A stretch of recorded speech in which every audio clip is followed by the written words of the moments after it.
All right, y'all. So I'm going to walk you step by step on how I came up with this 80s baby tee. Super cute, super easy. And it was just something I needed for the day.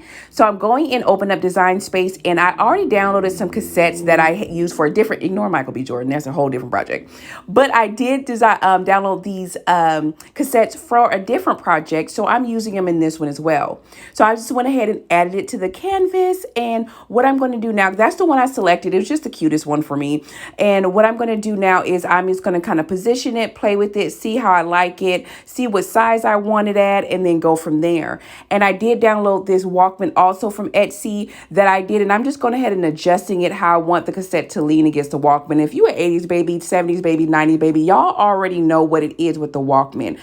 Always had it on, always on my ears, always love music. So 80s baby, this is just, I'm just texting it out right now. This is not the font I'm going to use. And this is a torturous process for me, is choosing the font. Like I said in my TikTok videos, this is the equivalent to try to choosing a nail color in the shop. It is so difficult once you get there, but it's doable. So I'm just going through some fonts that I think I would like. And this is not the font I selected on, but I wanted to kind of see how it was going to taper around it.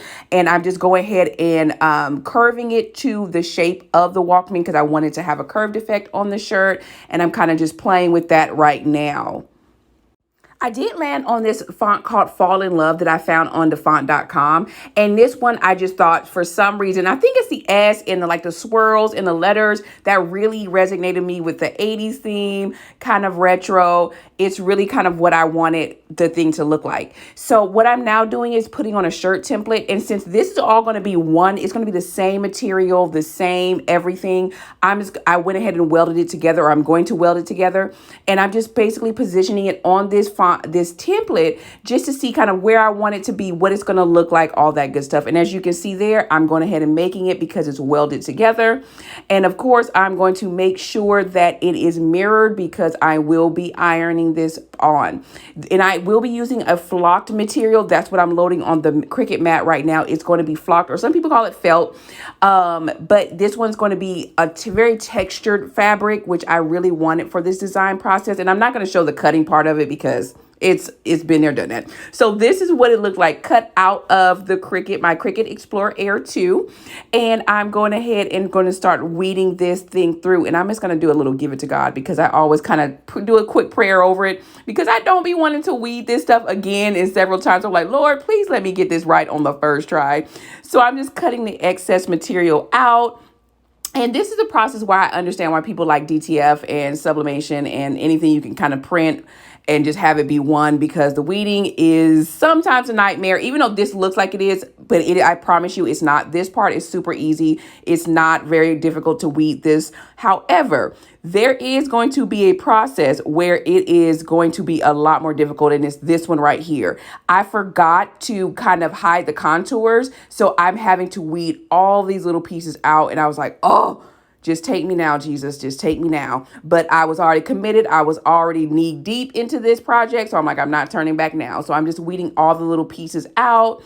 And sometimes this can be very therapeutic. When I have nothing going on, weeding does get, kind of therapeutic, release your mind, mindless task, all that good stuff. So I'm just going ahead and making sure all the pieces are weeded out and there's nothing left over. Even if this material, if you have this or use this material, it will be hard to see. Even if you left a piece in it, it will be very difficult, but you do want to try to make sure that you are getting every piece out.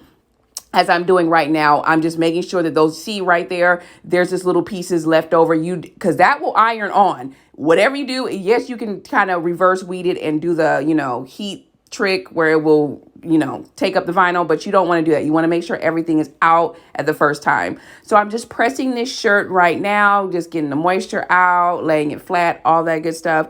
And I'm still using my hand heat press, but I got a little trick. I did get another heat press, y'all, since then, but that'll be a later video. And I'm just positioning it up, laying it up. This is not the best T-shirt ruler that I've ever used in my life, but it's going to do. It's the quickest one I could find. And I'm really not, since this is going to be for me and it's a quick shirt, I'm not really caring too much about making sure it's completely and perfectly centered, but I am eyeing it and I do want to get it as centered as possible.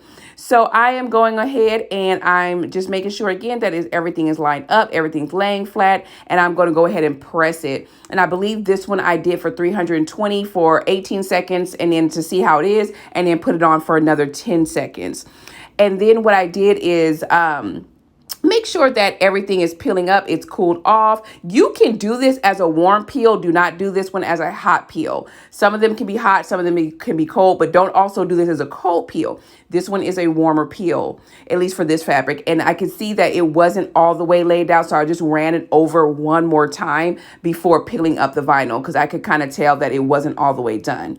But now it is, and this is the best part. I don't know why I enjoy peeling this carrier sheet more than any process, is just peeling it off, especially when it's flowing, and especially, I know it looks like I'm struggling, but I promise you I'm not. And it probably is because I went ahead and let it do almost to a cold. It wasn't warm. It was more of a cool to cold. That's why it feels or looks like it's more difficult than it really is. But I promise you it's coming up and everything is fine. So now what I'm doing again is just making sure all the pieces are up, and there we go. See, look, again, cool, warm peel, not cold.